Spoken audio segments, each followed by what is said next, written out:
En 1806, la population du Bas-Canada est d'environ 250 000 d'habitants. En 1840, on en dénombre 650 000. L'augmentation est due, certes, à la natalité, mais surtout à l'immigration. Au cours de la guerre de 1812, l'immigration cesse presque complètement, mais reprend en 1815 et jusqu'en 1840, on évalue à 1,5 million le nombre d'immigrants qui débarquent à Québec. Ce sont de grandes compagnies qui sont chargées de trouver les immigrants pour peupler les immenses territoires qu'elles reçoivent en concession.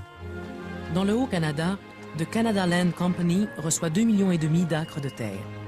Dans le Bas-Canada, la British American Land Company reçoit 1,5 million de terre dans les cantons de l'Est. Fondée en 1832, cette compagnie ne peut remplir les exigences de son contrat et en 1838 perd sa concession.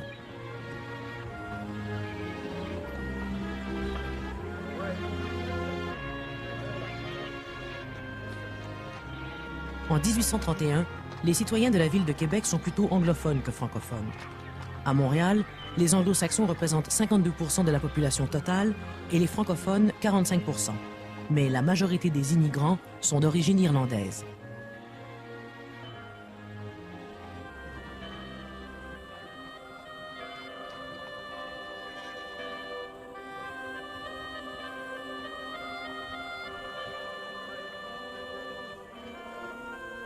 Suivant le désir de son Excellence, le gouverneur en chef, je vous recommande de détourner vos paroissiens de fréquenter aucun des vaisseaux venant d'outre-mer qui pourraient mouiller le long de votre paroisse. En 1832 et en 1834, le choléra commence à décimer les immigrants irlandais, affaiblis par de longues traversées.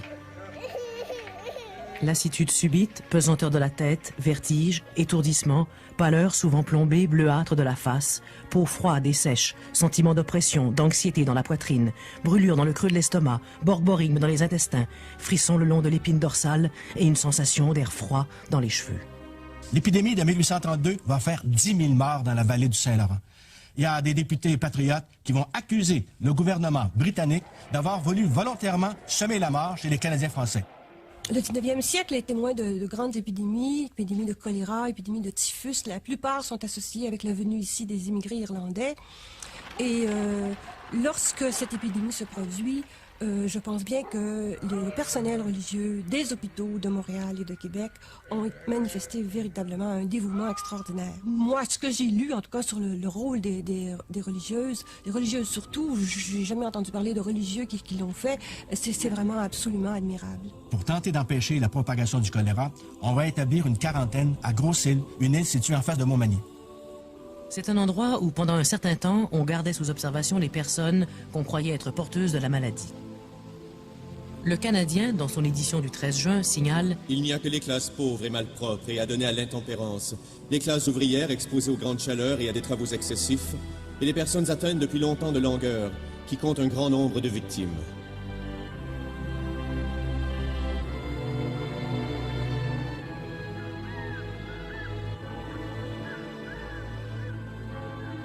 On a recours à toutes sortes de moyens pour essayer d'échapper à la mort. Par exemple, on tire du canon pour faire bouger l'air. On frictionne les malades avec de l'eau de vie, du vinaigre fort, de la farine de moutarde, du camphre, du poivre ou avec une gousse d'ail pilée. On interdit la baignade dans le fleuve et en dernier recours, il y a la prière à Saint-Roch qui est le saint qu'on invoque pour se protéger du choléra. Bienheureux Saint-Roch, vous que la charité porta à voyager en pèlerin dans les villes infestées de la peste pour visiter les hôpitaux et soigner les malades, et à qui Dieu rendit la santé sans le recours des hommes lorsque vous fûtes atteints de la contagion, priez pour nous et secourez-nous.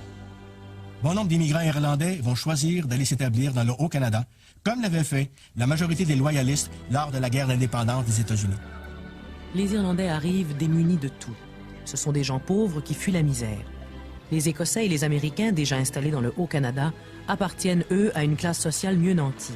Ils disposent de capitaux et plusieurs ont fait des études universitaires, d'où le développement économique rapide du Haut-Canada. Quand je vois ma patrie en deuil, et que mon sol natal ne me présente plus qu'un vaste cimetière, je me demande quelle est la cause de tous ces désastres. Et la voix de mon père, de mon frère et de ma mère chérie, la voix des milliers de mes compatriotes répondent « C'est l'émigration ». la majorité des députés francophones vont former un embryon de parti, le Parti canadien. Il va falloir attendre quelques années avant que le Parti canadien se structure vraiment et représente une force dont le gouvernement devra tenir compte. Il va falloir attendre l'arrivée de Louis-Joseph Papineau, qui va en devenir le chef et qui, lui, va imposer une pensée, une structure à ce parti-là. Louis-Joseph Papineau. À l'âge de 22 ans, il est élu député du comté de Kent, c'est-à-dire de Chambly. En 1812, il s'enrôle et fait la guerre aux Américains. Il revient avec le grade de capitaine. La Chambre l'élève à la présidence, poste qu'il occupe jusqu'aux troubles de 1837. Papineau, évidemment, est une figure centrale dans l'histoire de cette période. Lui, il avait une certaine hostilité aux marchands. C'est lui qui inspirait le mouvement patriote. Même s'il est venu parler souvent à la communauté anglophone, voyait Papineau pas du tout avec un œil favorable, et de plus en plus, évidemment, comme un traître. Dans le Haut-Canada, s'il n'y a pas d'unité religieuse, les dénominations sont nombreuses et l'Église anglicane cherche vraiment à exercer un certain monopole, il y a quand même une unité linguistique. Les gens parlent anglais. Ce sont des gens aussi qui connaissent assez bien les rouages gouvernementaux. Mais ça n'empêchera pas la Chambre d'Assemblée du Haut-Canada de connaître, tout comme celle du Bas, un certain nombre de problèmes et d'affrontements. Pour bon nombre de Canadiens français, la vie quotidienne a peu changé depuis l'époque de la Nouvelle-France. Ceux des villes ont connu quelques progrès, mais dans les campagnes, les progrès sont extrêmement rares. Sauf peut-être dans le domaine de la politique. Depuis 1792, on élit des députés. Des députés qui commencent à se rendre compte que le parlementarisme qu'on leur a accordé est un parlementarisme truqué. Ces gens-là représentent le peuple, mais ils ont peu de pouvoir. Les lois qu'ils votent doivent être approuvées ensuite par un conseil législatif dont les membres sont nommés par l'autorité britannique. Ensuite, le gouverneur doit approuver les lois qui ont été approuvées par les députés, approuvées par les conseillers. Et là, il peut arriver qu'il se trompe et que ça déplaise à l'autorité royale. Et en Angleterre, le roi a 2 ans pour désavouer n'importe quelle loi votée au Bas-Canada ici. De jour en jour, le dégoût contre le système colonial s'accroît et devient intolérable. À partir des années 1830, l'idée d'indépendance va faire son apparition. Il ne faut pas oublier qu'à ce moment-là, l'Amérique latine, qui était sous le joug de l'Espagne et du Portugal, va commencer à se libérer. La plupart des pays vont obtenir leur indépendance.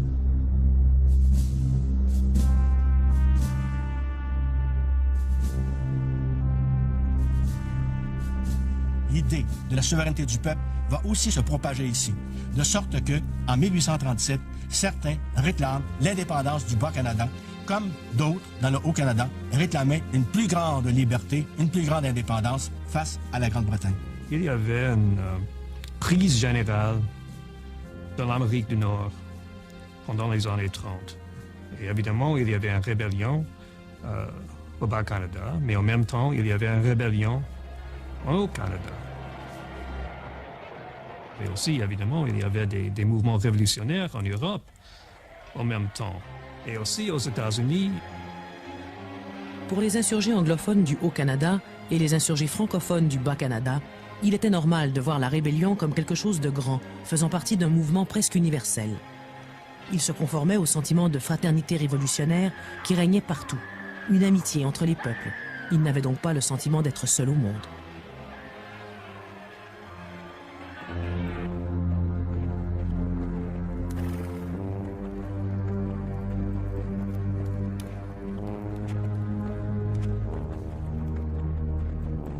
À partir du début des années 1830, les occasions d'affrontement vont se multiplier. Il y a eu le choléra de 1832, qui a quand même soulevé un peu d'agressivité chez bon nombre de Canadiens.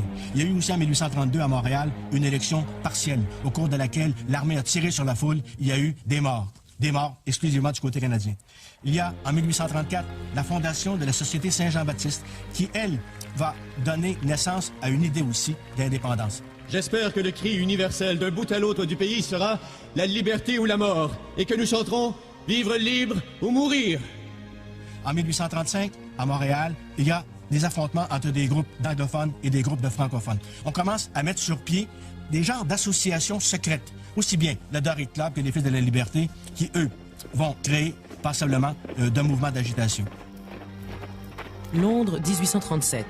La Chambre des Lords, pour régler la question des subsides, c'est-à-dire les dépenses du gouvernement, autorise le gouverneur à dépenser l'argent de l'Assemblée sans la consulter, d'où l'indignation des députés. Papineau était-il pour ou contre l'indépendance? Les historiens sont partagés. Pour certains, Papineau voulait s'en tenir aux moyens constitutionnels. Il ne souhaitait pas l'indépendance, il voulait simplement que la Chambre d'Assemblée ait de vrais pouvoirs. D'autres affirment que Papineau a allumé un feu et qu'au moment où l'incendie a pris, il a fui. Il y avait un certain pourcentage d'anglophones qui voulaient que les rébellions vont plus loin. Robert Nelson, par exemple, insistait que Papineau était lâche, il n'est pas allé au bout. Il n'avait pas poussé pour changer la structure de classe du Bas-Canada.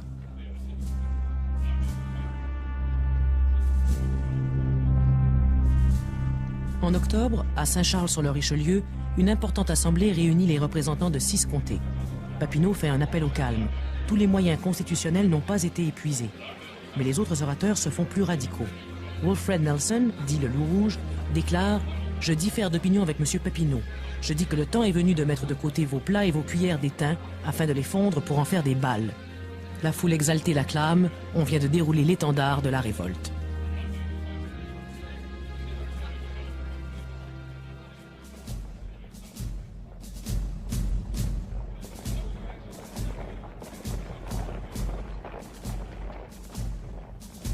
Les autorités britanniques décident que l'armée doit réagir avant que les patriotes ne soient trop bien organisés. Les patriotes, eux, avaient prévu, probablement avec ceux du Haut-Canada, William Lyon Mackenzie, de prendre les armes au début du mois de décembre, alors que le fleuve est gelé, que les renforts ne pourront pas arriver rapidement. Mais l'armée britannique va intervenir à partir du mois de novembre 1837. Elle marche sur Saint-Charles, le château fort des Patriotes dans la vallée du Richelieu.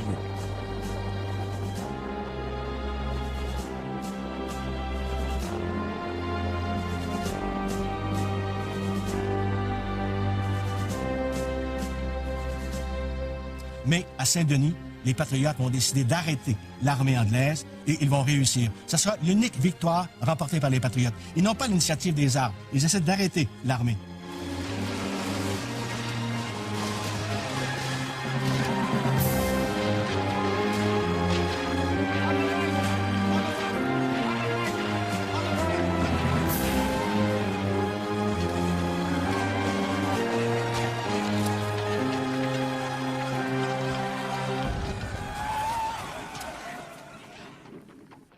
On ne sait pas quelle était la position des femmes, parce qu'elles n'ont pas laissé d'écrit. Ce qu'on a, c'est leurs témoignages dans les enquêtes qui ont suivi. Et quand on examine les témoignages qu'elles sont venues faire, qu'est-ce qu'elles viennent faire? Elles viennent dire « Mon mari n'était pas là ». Elles viennent témoigner que son mari n'était pas à telle bataille, à tel endroit, parce que c'est un moyen de sauver la vie du mari. Ou au contraire, elles viennent accuser quelqu'un qu'elles n'aiment pas. « Il était là, je l'ai vu ».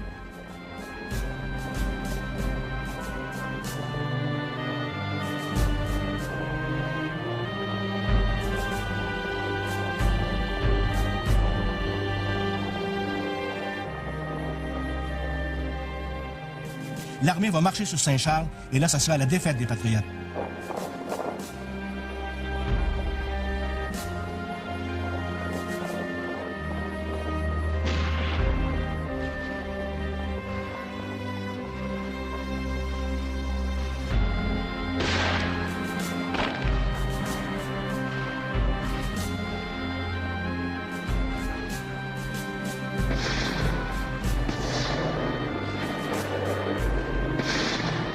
Les Patriotes avaient commencé à fortifier la maison du seigneur de Saint-Charles. On avait construit une épaisse clôture de bois équarri. Le patriote T.S. Brown affirme « On avait l'intention de la couvrir de terre, mais on manqua et de temps et d'outils pour le faire. »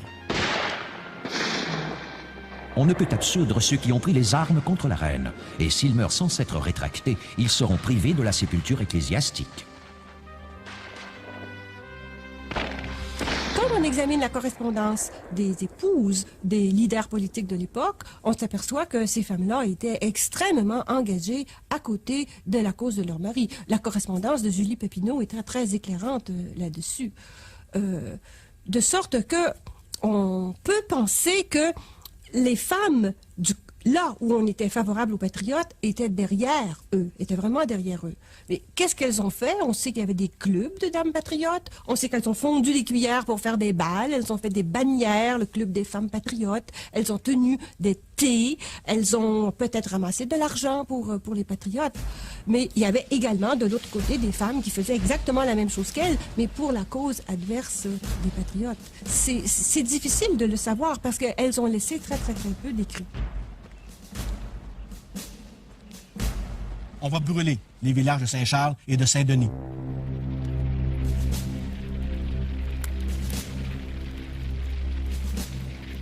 Ensuite, l'armée va marcher sur Saint-Eustache, qui est le château fort dans la région du lac des Deux-Montagnes, des patriotes aussi.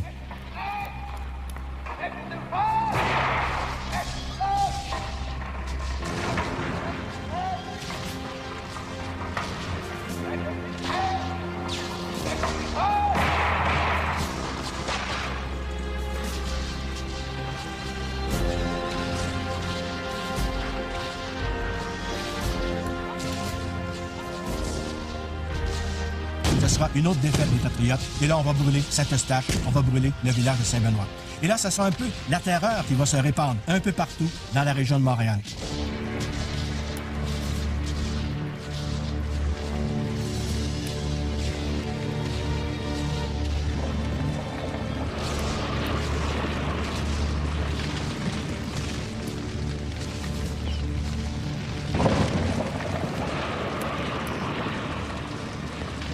Un témoin raconte.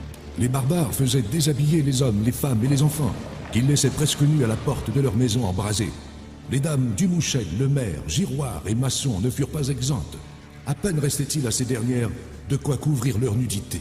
On a des exemples de deux femmes qui ont ouvertement pris le parti soit des patriotes, il s'agit de Émilie Boileau-Kimbert, ou soit les bureaucrates, c'est-à-dire les adversaires des patriotes. Alors c'est Madame Globensky qui a fait des discours et qui a même pris les armes, je crois, contre les patriotes.